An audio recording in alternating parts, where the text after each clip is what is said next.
Seja muito bem-vindo ao canal A Lâmpada para os Meus Pés. E hoje nós estaremos dando início a um breve estudo a respeito do livro de Neemias. Então, pega a sua Bíblia aí e vamos juntos. O nome Neemias significa o Senhor conforta ou o Senhor tem compaixão. Neemias foi um grande intercessor e ele foi responsável por grandes reformas no meio do povo de Deus. Ele era filho de um homem chamado Acalias e era irmão de Anani. Neemias foi nomeado governador em Jerusalém e ele ocupou posições elevadas no reinado do imperador persa Artaxerxes. E isso aconteceu por volta de 464 a 424 a.C. Ele tinha uma posição elevada e ele era copeiro do rei Artaxerxes. E ser copeiro do rei naquela época era um cargo de muita importância e também de muita confiança. O copeiro do rei tinha que provar os alimentos e as bebidas para garantir que não teria nenhum problema de um possível envenenamento. Em boa parte dos reinados na antiguidade, os copeiros eram uma espécie de eunucos. Eles passavam ali por um processo de castração, mas nós não conseguimos encontrar nenhum relato bíblico a respeito de uma possível castração de Neemias. Se realmente ele foi um eunuco, as Sagradas Escrituras não registram isso. O que é fato é que Neemias ele era o copeiro do rei e por causa deste cargo elevado, ele era um homem que estava muito próximo do rei Artaxerxes. E por causa dessa proximidade, Neemias foi um grande instrumento de Deus para a reconstrução da cidade de Jerusalém e para o levantamento de seus muros. Ele promoveu reformas importantes, ele nomeou oficiais para liderar o povo, providenciou uma grande reforma religiosa e promoveu e supervisionou junto com Esdras o retorno do povo para a lei do Senhor. Nós vamos iniciar este breve estudo do livro de Neemias, mas nós precisamos ter em mente o cenário que Neemias encontrou quando ele começou a buscar a Deus e recebeu o favor do rei Artaxerxes. O livro de Neemias é um livro pós-exílico. E o que isso significa? Significa que Neemias trabalha para a reconstrução de Jerusalém logo após o cativeiro da Babilônia. Vamos nos atentar agora para o contexto histórico, né? O que aconteceu um pouco antes do trabalho, né? Do ministério e do chamado de Neemias. Israel vive um período chamado de o período do Reino Unido. E esse período dura por 120 anos. Nos primeiros 40 anos, quem reina é Saul. Depois, nos próximos 40 anos, quem reina é Davi. E nos 40 anos finais, quem reina é Salomão, completando assim 120 anos, e esse período é chamado de o período do Reino Unido. Após a morte de Salomão, quem assume o reinado de Israel, quem assume as 12 tribos, é o filho de Salomão, chamado de Roboão. Roboão, por causa de uma má administração, Roboão acaba ali exigindo impostos muito altos sobre a nação. Por causa disso, das 12 tribos, 10 tribos se rebelam. E 2 tribos ficam sob o comando de Roboão. Roboão, agora líder do chamado Reino do Sul, ele tem sob sua liderança as tribos de Judá e Benjamim. Do outro lado, as 10 tribos, agora comandadas por Jeroboão, formam o chamado Reino do Norte.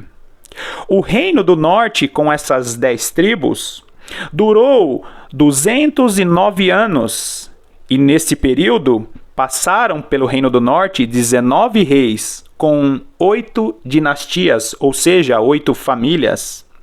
E nenhum destes 19 reis andaram com Deus. Inclusive, é um termo muito recorrente quando falado sobre o Reino do Norte, né? E este fez o que era mal aos olhos do Senhor.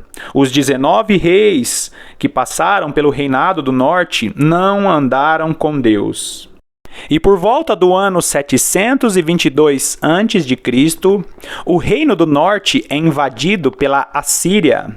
A capital, então, agora Samaria, é invadida pelos assírios.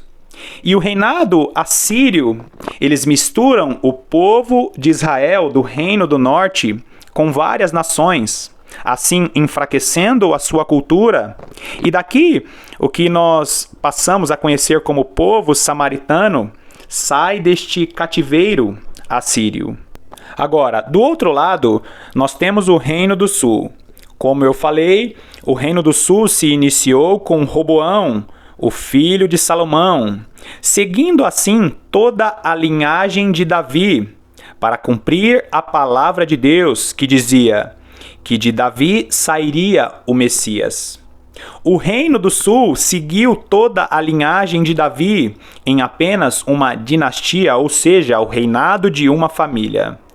Mas quando chegou o ano de 606 a.C., a Babilônia cerca Jerusalém e o rei Nabucodonosor consegue levar alguns dos príncipes, alguns da linhagem real de Judá.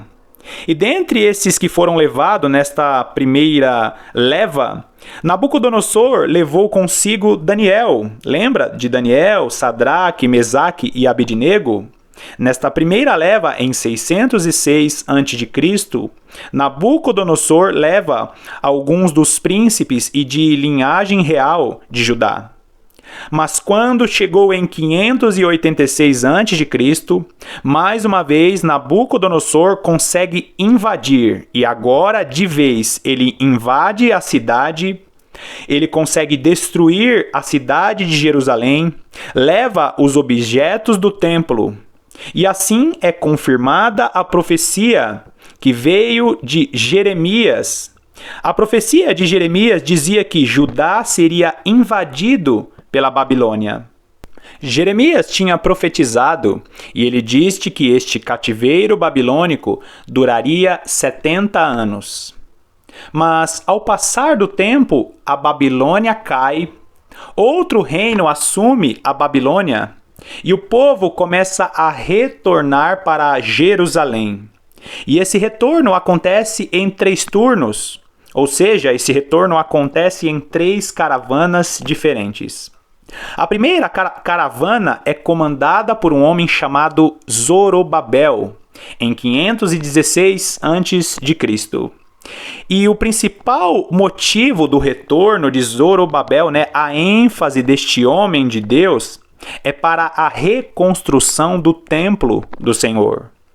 Anos mais tarde, na segunda caravana, sob a liderança agora de Esdras, e o principal objetivo deste retorno com Esdras foi direcionar o povo para a palavra de Deus. Aconteceu uma reforma muito importante para que o povo se voltasse para a lei de Deus. Anos mais tarde, a terceira caravana acontece sob o comando de Neemias, no ano 444 a.C. E o principal objetivo de Neemias era a reconstrução da cidade e dos muros de Jerusalém. No tempo de Neemias, já fazia ali aproximadamente 140 anos do cativeiro babilônico. Então, ele encontra ali um cenário de cidade destruída, de muros caídos e o povo desanimado e sem esperança. Um verdadeiro cenário apocalíptico. Mas este livro de Neemias tem grandes ensinamentos para as nossas vidas. Eu sei que esse início pareceu um pouco enfadonho, as informações que eu dei a você. Mas saiba que o livro de Neemias tem ensinamentos importantíssimos para a nossa vida. Tem ensinamentos importantíssimos para o nosso chamado, o nosso ministério em Deus. E o livro de Neemias tem ensinamentos importantes para o que nós estamos vivendo em nosso país. O desejo do meu coração é que este breve estudo fale poderosamente ao seu coração. Mais uma vez, eu quero te agradecer pela sua companhia nesta pequena introdução e que Deus te abençoe ricamente.